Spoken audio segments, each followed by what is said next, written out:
بسم اللہ الرحمن الرحیم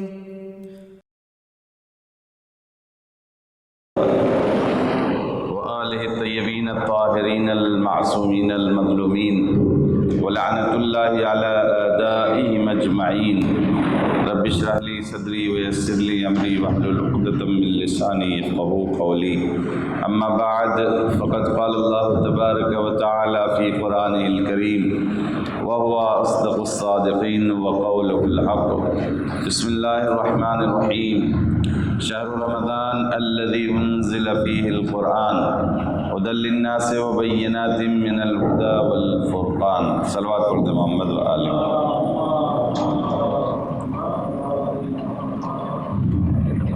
معزز سامعین اکرام، الحمدللہ آج ہماری گفتگو 25ویں پارے کے متعلق ہے۔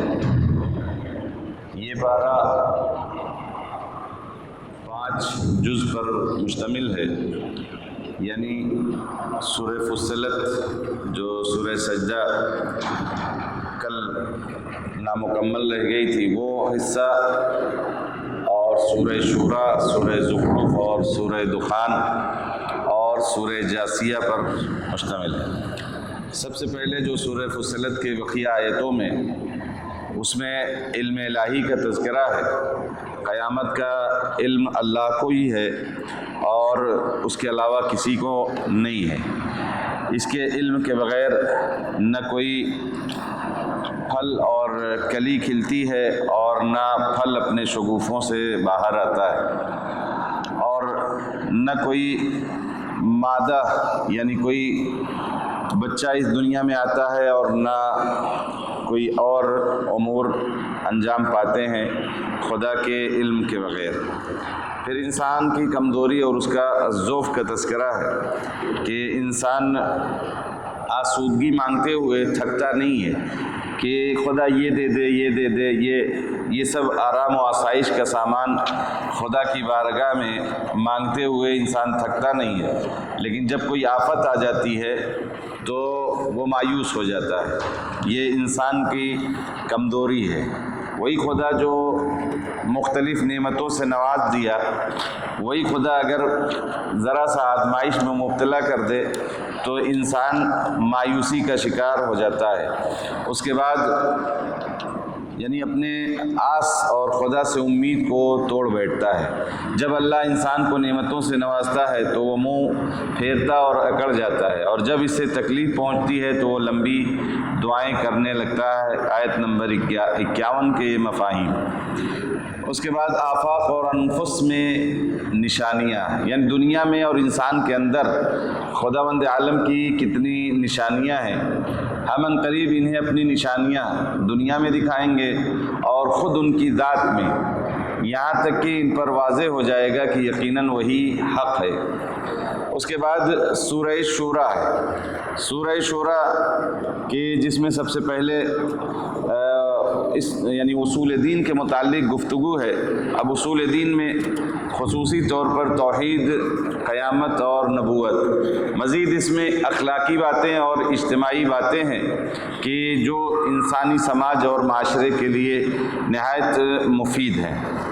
اس کے بعد فرشتوں کا تذکرہ ہے کہ اس حوالے سے کہ والملائکۃ یسبحون بحمد ربہم ویستغفرون لمن فی الارض، ملائکہ جو اپنے پروردگار کی تسبیح و تقدیس کرتے ہیں، پروردگار کی حمد و ثنا اور اس کی تسبیح پڑھتے ہیں، اور جو کچھ زمین میں ہے یعنی مخلوقات کے لیے یہ لوگ استغفار کرتے ہیں۔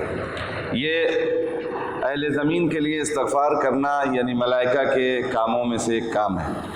قرآن کو عربی میں خداوند عالم نے نازل فرمایا ہے، اس کا ریزن یہ ہے تاکہ پیغمبر مکے اور اس کے ارد گرد رہنے والوں کو اس سے تنبیہ کریں۔ پھر اس کے بعد ام القریٰ کا تذکرہ ہے۔ ام القریٰ کے روایات کے مطابق کہ ام القریٰ یعنی مکے کی سرزمین کو کہا جاتا ہے۔ بعض روایتوں میں آیا ہے کہ جو زمین سب سے پہلے پانی سے اوپر آئی اور بچھائی گئی وہ زمین یہی ام القریٰ یعنی مکے کی سرزمین ہے۔ پھر قیامت کے سلسلے سے تنبیہ ہے، یعنی وہ ساری نشانیاں اور اس کے آثار کو بیان کیا ہے۔ اولو العزم پیغمبر کا بیان اور ان کا تذکرہ ہے کہ رسول خدا صلی اللہ علیہ وسلم کے دین کے لیے اسی دستور کو معین کیا گیا جس کا حکم نوح علیہ السلام، ابراہیم علیہ السلام، موسیٰ علیہ السلام اور عیسیٰ علیہ السلام کو ملا تھا، اور ان کو وحی کے ذریعے یہ حکم خدا نے بھیجا۔ ظاہر ہے کہ وہ ہمارے ہاں رسول 313 ہیں، ان میں کچھ بڑے رسول یعنی اولو العزم رسول جنہیں کہا جاتا ہے یہ صاحب شریعت ہیں، یہ 5 ہیں۔ ان میں سب سے پہلے جناب نوح ہیں، پھر جناب ابراہیم ہیں، پھر جناب موسیٰ، اور اس کے بعد جناب عیسیٰ، پھر پیغمبر کی ذات والا صفات ہے۔ اجر رسالت کا پھر تذکرہ ہے۔ اس سے پہلے بھی اس مفاہیم کی آیتیں آئی ہیں کہ خداوند عالم نے حکم نے دیا پیغمبر کو کہ یہ پیغمبر یہ لوگ جو آپ کو اجرت دینا چاہتے ہیں ان سے کہہ دو کہ تمہارا اجرت اور تمہارا سارا عوض خدا کے اوپر ہے، یا کہیں پر آیا کہ اللہ کے راستے کو اختیار کر لیں یہی پیغمبر کی اجرت ہے، لیکن یہاں آیہ مودت کا تذکرہ ہے کہ اے رسول کہہ دیجئے کہ میں تم سے کوئی اجر اور کوئی اجر رسالت نہیں چاہتا سوائے یہ کہ میرے قریبی ترین رشتہ داروں کی محبت اور مودت اختیار کرو۔ سورہ شورا میں 23 نمبر کی آیت ہے جسے آیہ مودت بھی کہتے ہیں۔ فریقین یعنی اہل سنت اور تشیع دونوں کی کتب روائی یعنی حدیثوں کی کتابوں میں یہ بات ملتی ہے کہ یہ آیت نازل ہوئی تو رسول اللہ سے پوچھا گیا کہ وہ آپ کے قرابت دار کون ہیں جن کی محبت ہم پر واجب ہو گئی، تو پیغمبر نے فرمایا علی، فاطمہ، حسن اور حسین علیہم السلام۔ صلوات پڑھیں محمد علی۔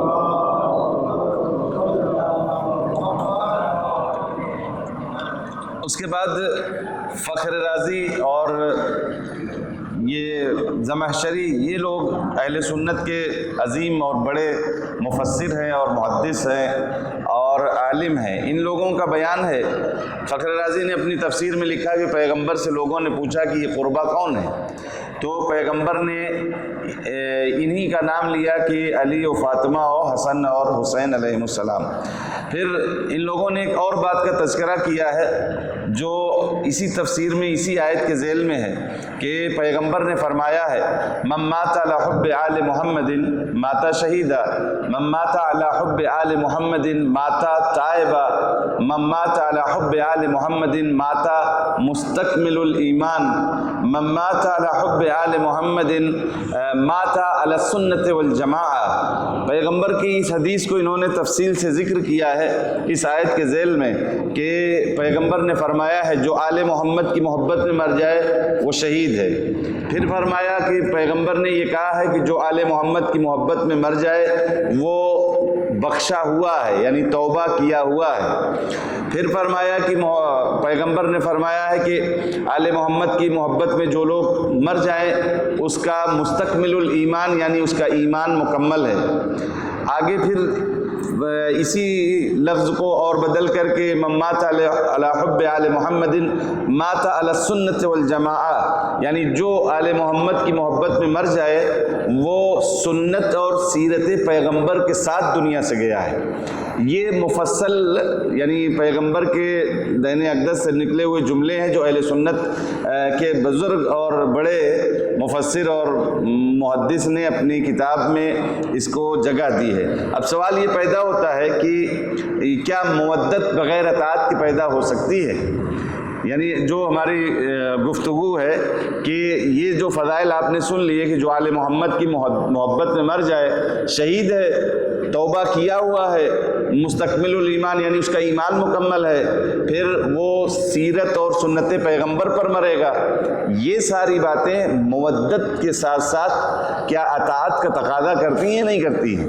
خالی دل میں محبت، اچھا وہ محبت کے بھی اظہار کیسے پتہ چلے کہ محبت ہے؟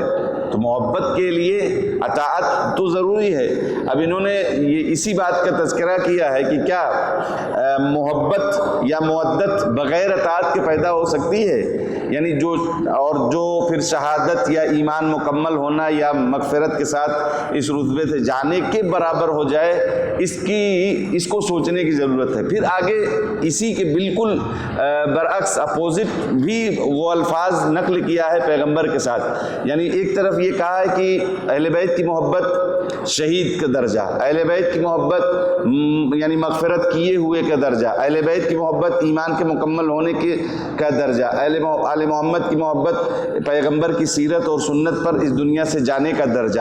اب اس کے سامنے کے جو الفاظ ہیں مقابل میں وہ الا ومن مات علی بغض آل محمد جاء یوم القیامہ مکتوب بین عینیہ آیس من رحمت اللہ، یہ نقل کرتے ہیں کہ اس کے بعد پیغمبر کی یہ حدیث ہے کہ جو آگاہ ہو جاؤ، جو محمد اور آل محمد کے بغض میں اس دنیا سے چلا جائے تو وہ قیامت کے دن ایسے آئے گا جیسے کہ اس کے پیشانیوں کے درمیان بین عینیہ، دونوں آنکھوں کے درمیان لکھا ہوا ہوگا کہ آیس من رحمت اللہ، یہ اللہ کی رحمت سے مایوس تھا۔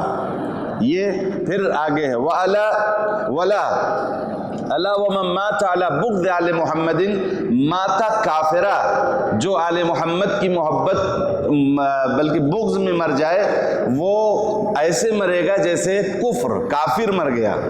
اور اگلا ہے کہ الا ومن مات علی بغض آل محمد لم یشم رائحۃ الجنہ، کہ آل محمد کی بغض میں جو اس دنیا سے مر جائے وہ جنت کی خوشبو نہیں سونگھ سکتا۔ یہ ساری روایات جو آئے معدت کے ضمن میں اہل سنت کتابوں میں اہل سنت کے بڑے محدث اور مفسروں نے ذکر کیا ہے، جہاں سے یہ اندازہ لگے گا کہ یہ کتنی بڑی نعمت ہے کہ جو خود یہ پیغمبر کی اس اجر رسالت کا بدلہ ہے جو پیغمبر کو خدا نے حکم دیا ہے۔ پیغمبر اگر یہ لوگ کہی رہے ہیں تمہیں کچھ دینے کے لیے تو ان سے کہہ دو کہ ہم صرف مودت چاہتے ہیں۔ اور یہ نسخہ بھی عجیب ہے کہ ہر طرح سے انسان جب چاہے جہاں چاہے اس سے متمسک رہ سکتا ہے۔ مثلا اگر کوئی اور چیز مانگ لی ہوتی تو ممکن ہے کوئی امیر دے سکتا، غریب نہ دے سکتا، کوئی مسافر نہیں دیکھ سکتا، گھر میں رہنے والا دیتا، مسجد میں رہنے والا دے سکتا تھا۔ لیکن یہ مودت کہیں بھی رہو، سفر میں، حضر میں، دنیا کے جس کونے میں بھی، جیسی حالت میں رہو، لیکن یہ مودت یہ انسان دے سکتا ہے۔ لہٰذا یہ بہت بڑی نعمت ہے۔ جو اس نعمت سے سرشار ہیں، جن کے دلوں میں محبت اور محبت اہل بیت ہے، یقیناً وہ اطاعت بھی کریں گے، اور اطاعت کا یعنی تقاضا ہی محبت ہے، اس لیے کہ جس سے محبت ہوتی ہے اس کے فرمان کے مطابق انسان چلتا ہی ہے، اس کی پسند اور ناپسند کو ہی اپنے دل میں جگہ دیتا ہے۔ اگر ہم کو اہل بیت سے جو قربا ہیں ان سے محبت ہے تو یقیناً ان کی اطاعت اور ان کی پیروی کرنا ہمارا فریضہ ہے۔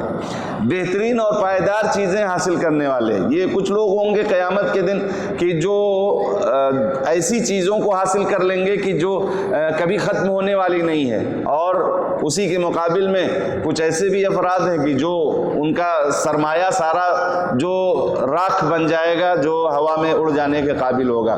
کیا ہے جو کچھ انسان کو دیا گیا، فما اوتیتم من شیء فمتاع الحیات الدنیا، یعنی جو کچھ انسان کو دیا گیا ہے ان میں جو حیات دنیا یعنی دنیا کی زندگی کے جو سامان ہیں اور وہ تو سب ختم ہو جائیں گے، وما عند اللہ خیر وابقا، لیکن جو آخرت والا ہے، جو خدا کے پاس ہے، وہ بہتر بھی ہے اور باقی رہنے والا بھی ہے۔ اب یہ جو لوگ ایمان لائے ہیں ان کی کوالٹی کیا ہے؟ اپنے پروردگار پر بھروسہ کرتے ہیں، گناہ کبیرہ سے پرہیز کرتے ہیں، بے حیائی کی باتوں سے دور رہتے ہیں، انہیں غصہ آئے تو معاف کر دیتے ہیں، اپنے رب کو لبیک کہتے ہیں، یعنی جب نماز کا وقت ہوا تو وہ آمادہ ہیں، روزے کا مہینہ آ گیا تو وہ روزے کے لیے آمادہ ہیں، حج کے واجبات اگر آ گئے اپنے اوپر، مثلا مستطیع ہو گئے تو اس کے لبیک کہنے کے لیے حاضر ہیں۔ کوئی غریب محتاج اس نے سوال کر لیا، وہ گویا خدا کا سوالی ہے، اس کے بات کو سننا اور اس کے حاجت کو پورا کر دینا اس کے لیے حاضر ہے۔ یہ اللہ کے بندے ہیں، اپنے معاملات میں مشورہ کرتے ہیں۔ ایک کام یہ بھی کرتے ہیں جو اللہ والے ہیں، معاملات میں مشورہ۔ یہ اسلام کا ایک بہت اہم سماجی اور اخلاقی دستور ہے کہ کہ جو انسان کو کامیابیوں سے نوازتا ہے، جیسا کہ خدا کا یہ حکم ہے کہ وَأَمْرُهُمْ شُورَى بَيْنَهُمْ، یہ سورہ شورا یہ اسی نام سے ہے اور اس میں اسی بات کو ہائی لائٹ کیا گیا ہے کہ اپنے کاموں میں مشورے کریے، اور یہ خود پیغمبر نے کر کے بھی دکھایا ہے۔ چنانچہ جنگ خندق میں جب دشمن ہر طرف سے گھیرے ہوئے اور نہیں معلوم کس طرف سے حملہ ور ہو جائیں تو جناب سلمان نے مشورہ دیا پیغمبر کو، شاید یہ ویلو اور اہمیت بتانے کے لیے تھا کہ مشورہ مثلا لینا ہے اور مشورے پر عمل بھی کرنا ہے، اس سے کامیابیاں ملتی ہیں۔ جناب سلمان اور پیغمبر، یعنی اگر اس زاویے سے دیکھا جائے تو پیغمبر کو جناب سلمان مشورہ دیں، لیکن اس اہمیت کو بتانے کے لیے کہ یہ کام بہت ہی اہم ہے اور سماجی لحاظ سے معاشرے میں اور سماج میں اگر اس پر عمل ہو جائے تو کامیابیاں یقیناً ملتی ہیں۔ جیسا کہ کچھ حدیث کے جملے ہیں جو آپ کے سامنے میں کہہ دوں، شاور العلماء الصالحین، پہلا کام کس سے مشورہ کرنا ہے؟ وہ جو صالح یعنی اچھے اور نیک عمل کرنے والے علماء، وجعل مشورت کا من یخاف اللہ، اور جو اللہ سے ڈرے اس سے مشورہ کرو، لا تدخلنا فی مشورت بخیلا ولا جبالا ولا حریصا، یعنی جو ایسے لوگوں سے مشورہ نہ کرو کہ جو کنجوس ہو، بخیل ہو، اور جو یعنی ڈرپوک ہو، اور جو حریص ہو یعنی لالچی ہو، ایسے لوگوں سے مشورے کے لیے منع کیا گیا ہے۔ وہ شاور فی امور کا منفی ہے 5 خصال، ایسے لوگوں سے مشورہ کرو جس کے اندر 5 عادت اور 5 صفت موجود ہوں۔ کون کون؟ عقل، علم، تجربہ، خیر خواہی اور تقوی۔ بہت سارے افراد اگر آپ جائیں ان سے پوچھیں کہ سوچتا ہوں یہ کام کروں، تو نہیں معلوم، اگر خیر خواہ نہیں ہے، اگر پرہیزگاری یعنی خدا کا خوف نہیں ہے تو آپ کو ایسے مشورے دے دیں کہ آپ جو ہے تہس نہس ہو جائیں۔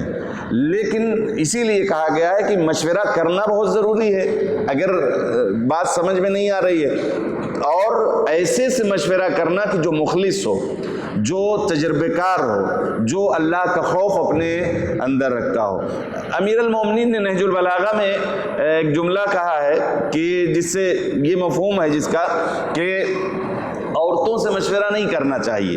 اب اس کو حالانکہ اس مفہوم اور اس جملے سے یہ نہیں کہیں ثابت ہوتا کہ مشورہ جنس سے تعلق رکھتا ہے کہ مرد یا عورت، مشورے کا تعلق معیار سے ہے کہ جس کے اندر وہ کوالٹی ہے اس سے مشورہ کرنا چاہیے۔ عورتوں سے جو منہائی ہے یا تذکرہ ہوا ہے کہ ان سے مشورہ نہ کرو، وہ اس بنیاد پر کہ عورتیں جذباتی ہوتی ہیں، فطرتاً جذباتی اور احساسات کی مالک ہوتی ہیں، لہٰذا وہ بہت اچھا فیصلہ اور قضاوت نہیں کر سکتے جو مرد کرتے ہیں۔ لیکن یہ مثلا استثنائی مورد ہے، یعنی کلی نہیں ہے کہ کسی عورت سے نہیں، بعض تو مرد بھی ویسے ہی ہیں، تو اس لیے یہ دوسری حدیث میں کہا گیا ہے کہ مطلقاً منع نہیں ہے، بلکہ کہتے ہیں جب کبھی کسی خاتون کی عقل، کمال اور اس کی کوالٹی کا تجربہ آپ نے کر لیا ہے تو اس سے مشورہ کیا جا سکتا ہے، کیونکہ جو مشورہ منع ہے وہ اس بنیاد پر ہے کہ ان کی رائے کمزور ہوتی ہے، وہ صنف نازک ہیں، ان کی رائے کمزور ہوتی ہے، لیکن یہی بات اگر کسی مرد میں ہو جائے تو اس سے بھی مشورہ نہیں کر سکتے۔ بہرحال خلاصہ یہ ہے کہ مشورہ کرنا اپنے کاموں کے لیے یہ دستور اسلام ہے، پیغمبر نے کیا ہے، امیر کائنات نے کیا ہے، تو یہ ہماری بھی زندگی میں کام آنے والا ہے۔ اب یہاں ایک منفی مشورہ کچھ لوگ دینے آئے تھے، طلحہ و زبیر۔ یہ لوگ حضرت علی علیہ السلام سے کہتے ہیں کہ ہم تو آپ کے ساتھ رہیں گے اس شرط کے ساتھ کہ آپ جو بھی کام کریں ہم سے مشورہ کر لیں۔ یہ مولا نے کہا کہ ایک لمبی حدیث ہے کہ نظر تو فی کتاب اللہ و سنت رسول فامدیت ما دلانی علیہ واتبعتہ ولم احتج الی رائکم۔ مولا نے مثلا خلاصہ اس کا یہ تھا کہ مولا نے کہا کہ ہم کتاب خدا ہمارے پاس ہے، اللہ کے رسول کی سیرت ہے، اور یہ ہمارے لیے کافی ہے، آپ کی باتوں کی ہمیں ضرورت نہیں ہے، آپ کے مشورے کی ہمیں ضرورت نہیں ہے۔ ان لوگوں نے کہا مثلا ہم اتنے، ہمارا رہن سہن اور ہم لوگوں کی کوالٹی دوسروں سے الگ ہے، لہٰذا آپ کو ہم سے مشورہ کرنا پڑے گا۔ امیر کائنات نے کہا کہ ہم کو تمہارے مشورے کی ضرورت نہیں ہے اور نہ کسی اور کی، ہمارے پاس کتاب خدا ہے اور سیرت پیغمبر ہے۔ تو ایسے لوگوں کے مشورے میں اور مشورے سے پرہیز کریں کہ جن کا ہدف خدا نہ ہو، جن کا ہدف کسی کو پناہ دینا اور کسی کو راستہ بتانا نہ ہو۔ مشورے کے فائدے کیا ہوتے ہیں؟ 2-4 فائدے جو آپ کے سامنے بیان کرنا ہے وہ یہ کہ غلطیوں کا احتمال کم ہو جاتا ہے۔ آپ نے 2 آدمی سے مشورہ کر لیا تو اگر وہ لوگ مخلص رہے اور آپ کو صحیح مشورہ دے دیا تو خطا کا امکان کم ہو جاتا ہے۔ ایک صلاحیتیں نکھرتی ہیں۔ مثلا میں کچھ سوچ رہا تھا، میرے 2 دوستوں نے کچھ اور سوچا، تو اس طرح سے فکر 2-3 جب ایک جگہ جمع ہو جاتی ہے تو اس طرح ایک دوسرے کی صلاحیت بڑھتی ہے۔ ہم تو ایک ہی طرف سوچ رہے تھے، ان دونوں نے آ کے ہماری سوچ کو اور آگے بڑھا دیا۔ اس طرح اس مورد میں جب ہم نے مشورہ کیا تو اگلے کے لیے بھی ہماری وہ صلاحیتیں جو ہے وہ باہر آتی ہیں۔ یہ دوسرا فائدہ ہے۔ پھر کسی کا حق جو ہے اس پر ظلم نہیں ہوگا۔ کس طرح سے؟ مثلا 4 آدمی ہیں، اب سب سے مشورہ کر لیا تو سب خوش ہو جائیں گے، پلس یہ کہ اگر کہیں کسی طرح سے اس کے نقائص کو ہم نہیں سمجھ رہے تھے تو ان لوگوں کے مشورے سے وہ بات سمجھ میں آ گئی تو وہ ظلم نہیں ہوگا۔ دوسروں کی حسادت اور رکاوٹ نہیں ہوگی۔ مثلا کسی سے کچھ پوچھا نہیں، اپنے من سے کام کرتے جا رہے ہیں تو 4 آدمی سوچیں گے کہ کسی سے پوچھتے نہیں تو ممکن ہے وہ حسد کرنے لگ جائیں، یہ بھی پرابلم ہے۔ امداد الہی، خدا نے کہا ہے، ائمہ اطہار نے کہا مشورہ کرو، تو جب اس کے حکم سے چلیں گے تو وہ ظاہر وہ مدد بھی کرے گا۔ یہ چھٹا فائدہ یہ ہے، مشورے سے نظریات کو پختگی ملتی ہے۔ ہم سوچ رہے تھے یہ کریں نہ کریں، لیکن جب 2-3 لوگوں سے مشورہ کیا، سب نے کہا ہاں کرو، تو یہ نظریہ جو ہم نے سوچ رکھی تھی اس کو یعنی اسٹیمپ لگ گیا۔ اب یہ پختہ ہو گئی کہ ہاں یہ کر لینا چاہیے، کیونکہ ہم ہی نہیں یہ لوگ بھی یہی کہہ رہے ہیں اور ان کی بھی سوچ یہی ہے۔ پھر ایک طرح سے سب کا احترام بھی ہو جاتا ہے کہ ہم اپنے من سے نہیں، آپ لوگوں کے مشورے سے یہ کام کر رہے ہیں، لہٰذا یہ سب سے بڑا فائدہ ہے۔ پھر ظلم کا بدلہ لینے کا معیار کیا ہے؟ یعنی ہر برائی کا بدلہ اسی طرح یعنی اس کی برائی سے ہی لینا جائز ہے۔ پھر کوئی درگزر کرے اور اصلاح کرے تو اس کا اجر اللہ پر ہے۔ وہی قصاص جیسی بات ہے کہ جس نے مارا ہے اس کو مار کر اس کا بدلہ لینا، اور اگر معاف کر دیا، اصلاح کر دیا، معاف کر دیا تو اس کا اجر خدا دینے والا ہے۔ اس کے بعد بہت ساری باتیں ہیں جو چھوڑ کر وہی کے 3 طریقے ہیں جو پروردگار کی طرف سے نبیوں کے اوپر آتی تھی، وہ براہ راست یعنی قلب پیغمبر پر باتیں خدا کی طرف سے آتی تھی، یا جو جبریل لے کے آتے تھے سامنے براہ راست، یا پردے کے پیچھے سے، یا کوئی پیغام رسا فرشتہ آ جاتا تھا۔ 3 صورتیں ہیں۔ کبھی جو ہے براہ راست پیغمبر کے قلب پر بات آتی تھی، کبھی جو ہے پردے کے پیچھے سے، اور کبھی جبریل کے ذریعے سے۔ یہ یعنی پیغمبر تک باتیں خدا کی طرف سے پہنچنے کے ذریعے تھے۔ اہل مکہ کو تنبیہ ہے، پہلی قوموں میں بھی جب کوئی نبی ان کے پاس آتا تھا تو ان کا مذاق اڑاتے تھے، بس اللہ نے ان کو ہلاک کر دیا۔ سب سے زیادہ طاقتور خدا، اور اب پچھلی قوموں کی سنت نافذ ہوگی۔ یہ مختلف باتیں ہیں کہ جو اس میں خداوند عالم سب کے مجموعہ یہ ہے کہ یہ جو ظلم کرنے والے ہیں اور اہل مکہ میں جو لوگ نبیوں کا مذاق اڑا رہے تھے اور اپنے پرانی روش پر چلنا چاہ رہے تھے، ان کو یہ تنبیہ کی گئی ہے کہ ایسا نہیں کر سکتے، جو پیغمبر کہہ رہے ہیں ان کی بات کو سننا پڑے گا۔ خواہشات نفس کی پیروی کرنے والے، آپ نے اس شخص کو دیکھا جس نے اپنی خواہش نفس کو اپنا معبود بنا رکھا ہے، اور اللہ نے علم کی بنا پر اسے گمراہ کر دیا، اس کے کان اور اس کے دل پر مہر لگا دی، اس کی آنکھوں پر پردہ ڈال دیا، بس اللہ کے بعد اب اسے کون ہدایت کرے گا؟ لہذا خواہشات نفس کی پیروی کرنا یہ مناسب اور صحیح اور جائز نہیں۔ انسان کے لیے 2 نامہ اعمال ہوں گے، ایک انفرادی اور ایک اجتماعی۔ یہ ہر طرح میں یعنی ہر جگہ اس طرح کے میٹر اور اس طرح کا وہ ہے کہ ہمارے اعمال کے لحاظ سے کہ کبھی کبھی شخصی کوئی اعمال ہوتا ہے اور کبھی اجتماعی ہوتا ہے، یہ سارے انسانوں کے ہیں۔ اس میں اہمیت کس کو دینی ہے یہ مہم ہے. میرا ذاتی عمل، میری عبادت، میرا ذاتی کوئی کردار یہ زیادہ مہم نہیں ہے، اور اس ذاتی بنیاد پر اس کی سزا یا جزا مجھے ہی صرف ملے گی. لیکن جو اجتماعی ہوگا یعنی سماجی، اس میں یعنی کوئی بھی عمل وہ میری وجہ سے، اگر جیسے میری وجہ سے کوئی گمراہ ہو گیا تو سماج میں جو بھی گمراہیاں پھیل گئیں وہ ان سب کر تو وہ رہے ہیں گمراہیوں کا وہ سارا کام، لیکن اس کی سزا مجھے ملنے والی ہے. یہی ہے نامہ اعمال جو دنیا میں پیغمبر کے بعد جن لوگوں نے حق نہیں دیا اور دین میں بہت ساری بدعتوں کا ایجاد کیا اور بہت سارے نقائص پیدا کیے، ان لوگوں کی وجہ سے جو لوگ برائیاں کر رہے ہیں سارے وہ ذمہ دار وہی افراد ہیں. لہٰذا یہ دو طرح کے ہی اعمال ہوتے ہیں کہ جن کو انسان کے جو سر آئیں گے، ایک وہ ذاتی اور ایک وہ کہ جو سماجی ہے. مشرکین کہتے ہیں فرشتے اللہ کی بیٹیاں ہیں، یہ اس مفہوم کی آیتیں پہلے بھی آ چکی ہیں.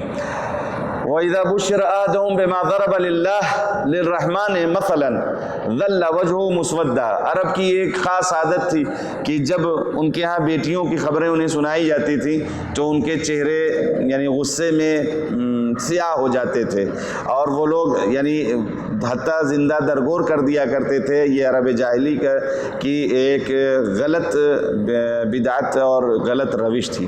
کھلی ضلالت. جو بھی رحمان کے ذکر سے پہلو تہی کرتا ہے، یعنی اللہ کا ذکر جو نہیں کرتا وہ پھر شیطان اس پر حاوی ہو جاتا ہے اور پھر شیطان اسے گمراہ کرتا ہے. یہ یہاں پر شیطان جب ظاہر ہے ذکر رحمان یا ذکر شیطان، انسان دنیا میں آیا ہے تو بندگی کے بغیر نہیں رہ سکتا، وہ خواہ اللہ کی بندگی ہو یا شیطان کی بندگی ہو. یعنی اس کا لازمہ ہے، اس کا ایک خاص حصہ ہے کہ اس کو بندگی کرنا ہی ہے، تو چاہے وہ توحید کی بندگی یعنی خدا کی کرے یا شیطان کی. جب ذکر خدا سے منہ موڑ لے گا تو شیطان حاوی ہوگا. اب جب شیطان حاوی ہوتا ہے تو وہ کیا کرتا ہے وہ سن لیجئے کہ اللہ پر ایک شیطان یعنی اللہ اس پر جو اللہ کے ذکر سے اپنا منہ موڑتا ہے، اللہ اس پر شیطان کو مقرر کر دیتا ہے اور وہی اس کا ساتھی ہو جاتا ہے.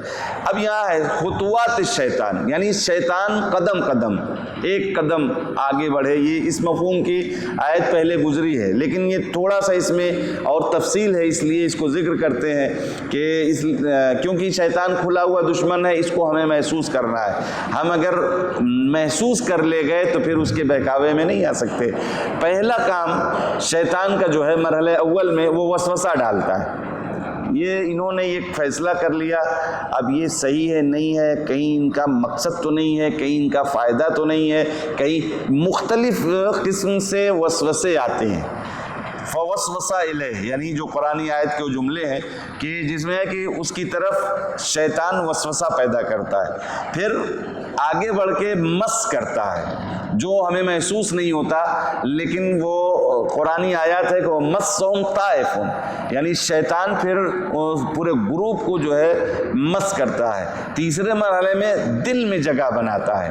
فی صدور الناس سورہ ناس کی آیت ہے کہ جہاں قرآن نے کہا ہے کہ وسوسے سے آگے بڑھ کے دل میں یعنی مس کرتا ہے، پھر اس کے بعد دل میں جگہ بناتا ہے. فی صدور الناس اس کے دل میں بیٹھتا ہے، اس کے بعد روح میں جاتا ہے. فَوَّ لَهُ قَرِينٌ یعنی چوتھا مرحلہ یہ ہے کہ شیطان اس کی روح میں قابض ہوتا ہے.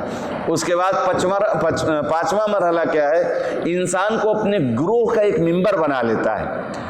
حزب الشیطان یعنی شیطان کا جو گروپ اور گروہ ہوتا ہے اس کا ایک وہ ممبر بنا لیتا ہے. اس کے بعد چھٹا مرحلہ کیا ہے؟ انسان کا سرپرست پھر وہ بن جاتا ہے. کہاں سے چلی یہ بات؟ پہلے وسوسہ پیدا کرتا ہے، پھر اسے مس کرتا ہے، پھر اس کے دل میں جگہ بناتا ہے، پھر روح پر قابض ہوتا ہے، پھر اس کو اپنے گروپ کا ایک ممبر بنا لیتا ہے. اس کے بعد اس پر سرپرستی کرنے لگتا ہے. سرپرستی کرنے کے بعد اب امیر کائنات کہتے ہیں کہ انسان جب روح میں پہنچتا ہے تو وہاں وہ تخم گزاری کرتا ہے، یعنی جس کو اردو زبان میں کہا جائے انڈے دیتا ہے. تو اب وہاں اس کے پھر جراثیم اور بڑھنے لگتے ہیں.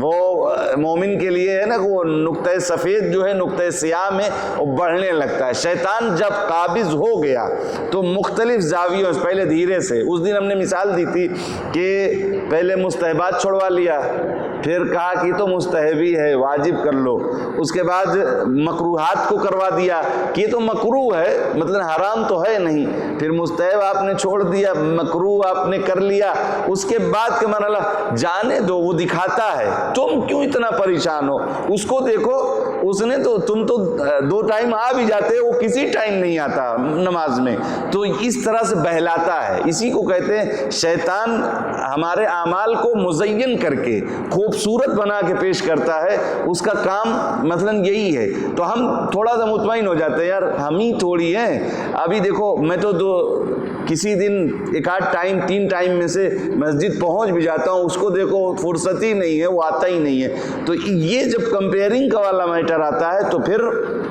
ہم یعنی ہمارا حوصلہ بڑھ جاتا ہے اور ہم پھر تجری کرنے کے لیے آمادہ ہو جاتے ہیں. لیکن یاد رکھیے اس کی قبر الگ بنے گی, میری قبر الگ بنے گی, اس کو اپنا حساب دینا ہوگا اور مجھے اپنا حساب دینا ہوگا, لیکن شیطان کے اس میں نہ ہے. اب ذکر خدا سے جو دور رہتے اس کا نتیجہ کیا ہوتا ہے؟ یہ تو شیطان نے کر لیا, اپنا بندہ بنا لیا, اب ظاہر ذکر خدا سے دور ہو گئے تو نمبر 1 ذکر خیر نہیں کر پائیں گے, لیذلونہم عن السبیل, وہ خدا کے راستے سے ہٹا دے گا, گمراہ کر دے گا, ذکر خیر نہیں کر پائیں گے, فکری انحراف پیدا ہو جائے گا. یعنی ہم یہ سوچیں گے کہ ہم تو ہدایت یافتہ ہیں, ہم اگر ہم نے یہ کر لیا دنیا کی باتیں سوچیں گے اور یہ کہیں گے کہ ہم ہدایت یافتہ ہیں. یہ انسانوں کا ایک یعنی کیا کہیں گے فیوریٹ ایریا ہوتا ہے, اس میں وہ فیوریٹ ہوتا ہے. مثلا ایک آدمی ہے کہ وہ جو کچھ نہیں کرتا لیکن بالفرض کہیں محتاجوں کو خالی وہ تقسیم کچھ کر دیا تو وہ اس کا وہ فیوریٹ زون ہے. لیکن اسلام ایک طرف آپ قوی ہو جائیں دوسری طرف چھوٹا جائے, اس کا جو ہے آپ کو درس نہیں دیتا ہے.